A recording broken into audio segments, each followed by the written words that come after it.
Festa rosa sulle strade e nei territori di 9 diversi comuni della città metropolitana di Venezia, Dolo, Fiesto d'Artico, Mirano, Pianiga, Scorzè, Spinea, Stravigo 9 e prima ancora Martellago. È la prima volta da sindaco veder passare il giro per Martellago, è passato nel 2018, l'ho visto da spettatore, oggi da primo cittadino sono orgoglioso delle mie associazioni, del mio assessore che ha fatto un ottimo lavoro e tutta la gente che è oggi qui per onorare il Giro d'Italia. A Martellago in piazza tra la scacchiera gigante, ombrelloni e tavolini per vedere il giro attraverso il mega schermo, in piedi, con naso all'insù o comodamente seduti. Avete un beniamino preferito? No, sinceramente per tutto il giro.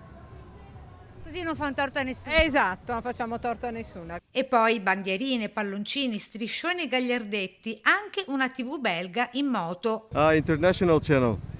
Qui a Martellago, tra i tanti ciclisti in erba, forse anche i futuri campioni delle due ruote di domani. Il nostro motto è imparare, divertirsi, giocare. Sono da poco trascorse le 16, arrivano i primi ciclisti, con un distacco di 20 secondi da chi li seguirà a breve. L'emozione è davvero palpabile. Tra la gente, lui, Francesco Moser, ciclista che nella sua carriera ha collezionato grandi riconoscimenti, competizioni mondiali, ha macinato decine di migliaia di chilometri proprio in maglia rosa, tra record e conquiste di tappe. Lo incontriamo accanto al cippo dedicato anni fa ad un altro grande professionista delle due ruote, il veneziano Antonio Bevilacqua.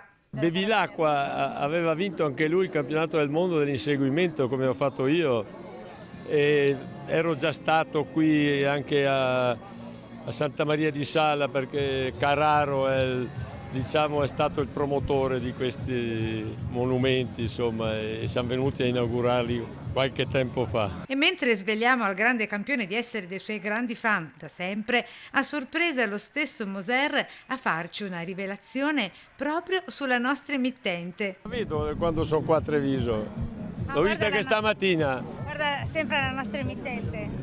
Mi capita, la vedo anche a Trento, si vede anche da noi.